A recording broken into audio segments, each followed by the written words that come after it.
சொந்தங்களுக்கு இனிய வணக்கங்கள். இன்றைய பதிவில் நம் ரிஷபராசி அன்பர்கள் இப்பொழுதைய சூழ்நிலை மாற நீங்கள் அவசியம் இப்பொழுதைக்கு நீங்கள் தெரிஞ்சுக்க வேண்டிய மிக முக்கியமான பதிவு இது. கொஞ்சம் கூட வீடியோ ஸ்கிப் பண்ணாமல் முழுமையாக பார்க்க முயற்சி பண்ணுங்கள். உங்களுக்கான சாதக பாதகங்கள் என்னென்ன விஷயங்கள் இந்த காலகட்டத்தில் நீங்கள் செய்யலாம், அவசியம் தவிர்த்துக்க வேண்டிய விஷயங்கள் என்னென்ன, எந்த தெய்வ வழிபாடு இந்த காலகட்டத்தில் உங்களுக்கு நன்மைகளை உண்டாக்கும், இது மாதிரியான தகவல்களை தெளிவாகவும் விரிவாகவும் நம் இந்த பதிவில் சொல்லியிருக்கோம். ஸோ கொஞ்சம் கூட வீடியோ ஸ்கிப் பண்ணாமல் முழுமையாக பார்க்க முயற்சி பண்ணுங்கள். இப்போ தான் நம்ம சேனலை முதல் முறையாக பார்க்குறீங்க அப்படின்னா மறக்காமல் சப்ஸ்கிரைப் பண்ணி வச்சுக்கோங்க. பக்கத்தில் இருக்க பெல் பட்டன் ஆல் என்ற ஆப்ஷனையும் கிளிக் பண்ணி வச்சுக்கோங்க. வாங்க இப்போ வீடியோக்குள்ளே போகலாம். இந்த ரிஷப ராசி அன்பர்கள் ரொம்ப நல்லவங்க. மனசை தொட்டு பேசணும்னா ரிஷப ராசி அன்பர்களுடைய மனசை தொட்டு பேசினா அவ்வளவு உடம்பு செலுத்து போயிடும். அந்த அளவுக்கு நல்லவங்க. ஊருக்குள்ள நல்லவங்க யாருன்னு தேடணும். ரிஷபராசி அன்பர்களை தான் நிறைய பேர் கை காட்டுவாங்க. அந்த அளவுக்கு அன்பால ஏமாந்தவங்க ரிஷபராசி அன்பர்களால தான். ரிஷபராசிக்காரர்களை பற்றிய மறைமுறை சர்வேன்னு கூட இதை எடுத்துக்கலாம். இந்த ரிஷபராசி அன்பர்களுடைய ரகசியம் யாருக்கும் தெரியாதுன்னே கிடையாது. தெரியாதவங்களுக்கு தெரிய வைக்கிறதுக்காக மட்டும்தான் இந்த பதிவு. காலபுருஷ தத்துவத்தின்படி இரண்டாவது ராசி இந்த ரிஷபராசி. தன குடும்ப வாக்குஸ்தானம் உங்க ராசி தான். தனம்னா பணம், குடும்பம் அப்படின்னா நம்ம கணவன் மனைவி சம்பந்தப்பட்ட விஷயங்கள் மட்டுமல்லாமல் பெற்றோர்கள் மற்றும் பிள்ளைகள் ஏன் சுற்றமும் உண்டாகும். ஏன் நம்ம எப்படி இருக்கோம் அப்படின்றதையும் மிக முக்கிய பங்கு வகிக்கக்கூடியது இந்த குடும்பம். பாகிஸ்தானம் தன்னுடைய வாயில இருந்து என்ன சொல்கிறோம், என்ன கமிட்மெண்ட் கொடுக்குறோம், எந்த விஷயம் நடக்குதுன்ற பாருங்க. இது எல்லாமே தன குடும்ப வாக்குஸ்தானத்தை தான் பொறுத்தது தான். இது எல்லாமே பார்த்தீங்கன்னா இரண்டாம் வீட்டினுடைய அதிபதி. இந்த இரண்டாம் இடத்தினுடைய அதிபதியும் தசாவோ புத்தியோ நடக்கக்கூடிய காலகட்டங்களில் மட்டும்தான் ஒருத்தவங்களுடைய வாழ்க்கையில் பல விஷயங்கள் நல்லதாகவே நடக்கும். அப்படி இருக்கும் பட்சத்தில் ரிஷபராசி அன்பர்களுக்கு பார்த்தீங்கன்னா வாழ்க்கையினுடைய ஆரம்பமே பார்த்தீங்கன்னா ரொம்ப சூப்பராகவே இருக்கும்னு சொல்லலாம். இவங்களுக்கு புதன் தசா இரண்டாம் அதிபதியும் சரி, இந்த புதன் தான் ஐந்தாம் அதிபதியும் புதன் தான். ஸோ நம்ம யார் நம்ம தெரிஞ்சுக்கிற ஆர்வம் ஒவ்வொரு ரிஷபராசி அன்பர்களுக்கும் கட்டாயம் இருக்கும். ரிஷபராசி அன்பர்களை பொறுத்த வரைக்கும் ரொம்ப பணிவானவங்க, ரொம்ப அடக்கமானவங்களும் கூட. ஏன் வாயை திறந்தா பேசுறது கூட அவங்க ரொம்ப அரிதாதான் இருக்கும். ரொம்ப சென்சிட்டிவ் பர்சன்டாகவே இருப்பாங்க. ஆனால் இவங்க பேசி பழக தான் உயிரையே கொடுப்பாங்கன்னு சொல்லலாம். அந்த அளவுக்கு ஒரு நல்ல ஜீவனே இந்த ரிஷபராசி அன்பர்களை தான் சொல்லணும். ரிஷபராசி அன்பர்களோட நீங்கள் பழக ஆரம்பிச்சிங்கன்னா அவங்கள பற்றி சுலபமாகவே நீங்கள் புரிஞ்சுப்பீங்க.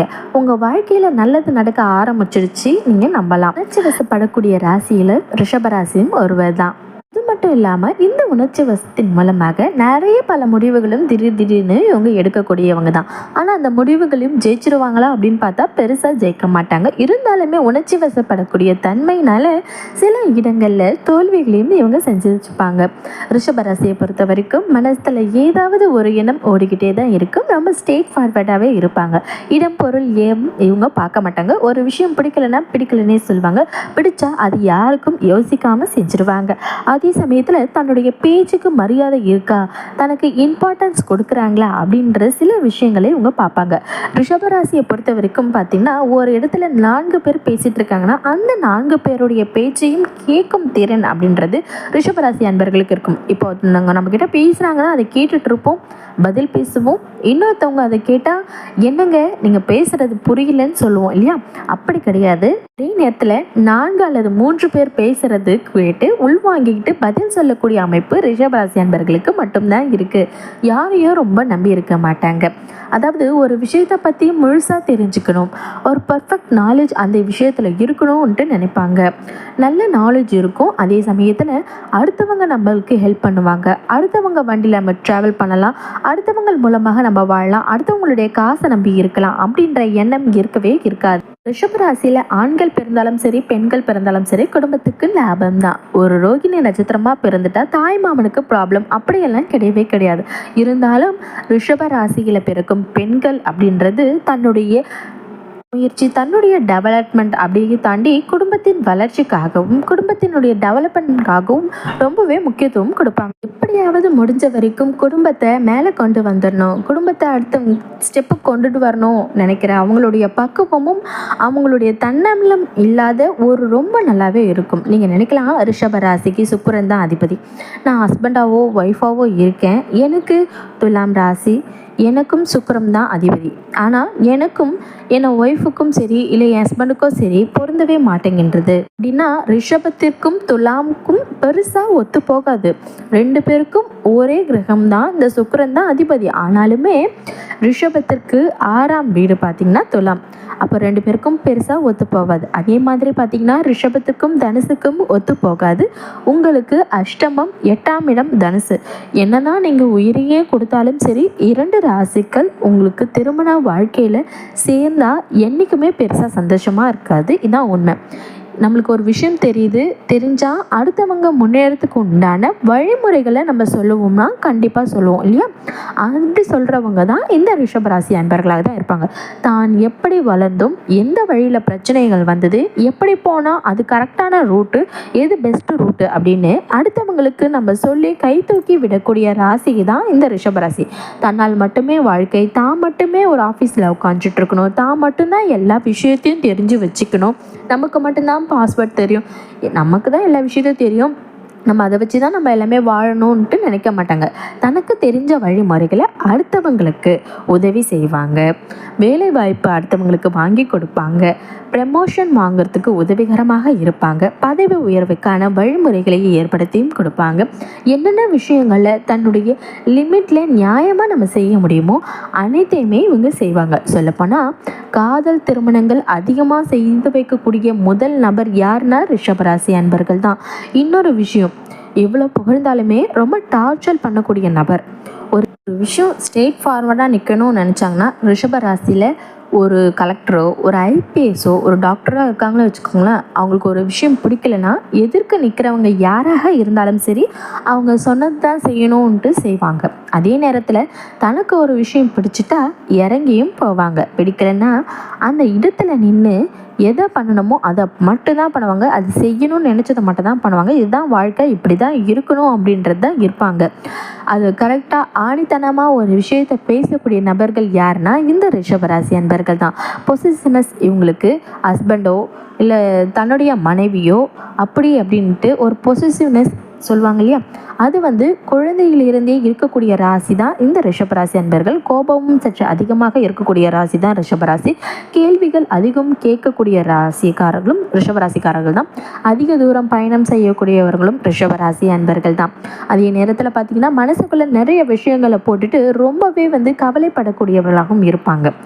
அரைச்சமாவே அரைக்கிறதுன்னு சொல்லுவாங்க இல்லையா, அதே மாதிரி ஒரே விஷயத்தை போட்டு மனசில் பார்த்திங்கன்னா கொஞ்சம் யோசித்து உதறியே எடுத்துருவாங்க. இவங்கக்கிட்ட ரொம்ப ஃப்ரெண்ட்ஷிப் ஆகிட்டோம் அப்படின்னா எல்லா விஷயத்தையும் சொல்லிடுவாங்க.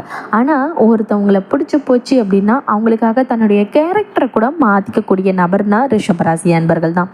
கேரக்டர் மட்டும் இல்லை, தனக்கு பிடிச்ச விஷயங்களையும் கூட சாக்ரிஃபைஸ் பண்ணி அடுத்தவங்களுடைய சந்தோஷத்துக்காக தன்னுடைய வாழ்க்கையே விட்டு கொடுத்து, ஏன் எல்லாத்தையுமே விட்டு கொடுக்க இழந்தக்கூடிய அடுத்தவங்களை சந்தோஷப்படுத்தக்கூடிய ராசி இந்த ரிஷபராசிக்காரனுக்கு தான். அதே மாதிரி ரிஷபராசியை பொறுத்த வரைக்கும் பார்த்தீங்கன்னா இவங்களுக்கு முதலாளித்துவம் அப்படின்றது இவங்களுக்கு கிடையவே கிடையாது.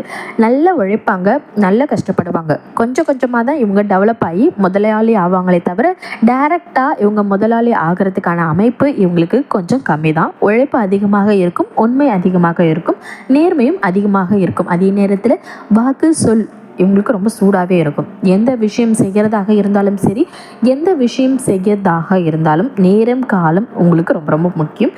தனக்கு பிடிச்ச விஷயத்தை தமக்கு இஷ்டப்பட்டு செய்யக்கூடிய ராசி தான் இந்த ரிஷபராசிக்காரங்க. அதே மாதிரி ரிஷபராசி அன்பர்களை நண்பர்களாக நம்ம சூஸ் பண்ணுறதும் ரொம்ப டஃப்பான ஒரு விஷயம் தான்.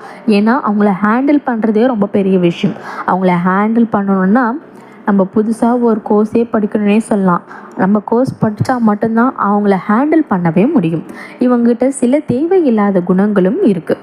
அடுத்தவங்க கிட்ட பார்த்திங்கன்னா நிறைய வெட்டி நியாயம் பேசுகிறது, அறிவுரை சொல்கிறது, ஒருத்தவங்க செய்ய மாட்டாங்கன்னு தெரிஞ்சும் அவங்கக்கிட்ட நம்ம போராடி பார்க்குறது, இந்த மாதிரியான சில தோல்வுகளும் ரிஷபராசி அன்பர்கள்கிட்ட உண்டாகும்.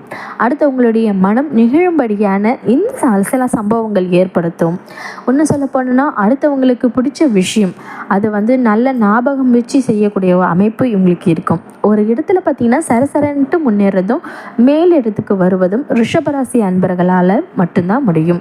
ஆனால் அதற்கு பின்பு மிகப்பெரிய ஒரு உண்மையான உழைப்பு இருக்கும், கண்டிப்பாக இருக்கும். முக்கியமாக நம்ம என்னென்ன பிளான் பண்ணுறோம், என்னென்ன விஷயங்கள் செய்கிறோம் அப்படின்றத அது சரியான நேரத்தில் திட்டமிட்டு செய்கிறது யார் அப்படின்னா இந்த ரிஷபராசி அன்பர்கள் தான். ஒவ்வொரு ரிஷபராசி அன்பர்களும் இப்பொழுது நிறைய பிரச்சனைகளை அனுபவிக்கிறாங்க. அதனால் நீங்கள் இப்பொழுது திருப்பதி போயிட்டு வந்தீங்கன்னா ரொம்ப ரொம்ப நல்லது. ஸ்ரீரங்கம் போயிட்டு வாங்க, சுக்கிரன் ஸ்தலம் போயிட்டு வாங்க. கண்டிப்பாக எல்லா ரிஷபராசி அன்பர்களும் உங்களுடைய ஜென்ம நட்சத்திரம் வரக்கூடிய நாளில் ஸ்ரீரங்கம் அல்லது திருப்பதி சென்று வந்தால் வாழ்க்கையில் மிகப்பெரிய மாற்றம் கண்டிப்பாக உங்களுக்கு நடக்கும். அதை நீங்கள் கண்கூலில் பார்ப்பீங்க. போக முடியாதவங்க அருகில் இருக்கக்கூடிய பெருமாளுடைய ஆலயம் சென்று மகாலட்சுமி தாயாரை, லட்சுமி நரசிம்மர் அல்லது சுக்கிர பகவான் வழிபாடு பண்ணுறது உங்களுக்கு சிறப்பை உண்டாகும். அடுத்து இதுவரைக்கும் எந்த ஜோதிடரும் செல்லாத உங்களுக்கு வாழ்க்கைக்கு அவசியம் தேவையான மிக முக்கியமான ரகசியத்தை பார்ட் 2 வீடியோவில் நீங்கள் பார்க்கலாம். அதுக்கு முன்னாடி நம்ம சேனலை இதுவரைக்கும் சப்ஸ்கிரைப் பண்ணாமல் இருந்தீங்கன்னா மறக்காமல் சப்ஸ்கிரைப் பண்ணி வச்சுக்கோங்க. பக்கத்தில் இருக்க பெல் பட்டன் ஆல்ன்ற ஆப்ஷனையும் கிளிக் பண்ணி வச்சுக்கோங்க. அப்போ தான் இதனுடைய தொடர்ச்சி பார்ட் 2 வீடியோ உங்களால் பார்க்க முடியும். இந்த பதிவில் உங்களுக்கு ஏதாவது சந்தேகம் இருந்தால் மறக்காம கீழே இருக்க கமெண்ட் செக்ஷனில் கமெண்ட் பண்ணுங்கள். நன்றி. மற்றும் ஒரு புதிய தகவலுடன் உங்களை மீண்டும் சந்திக்கின்றோம்.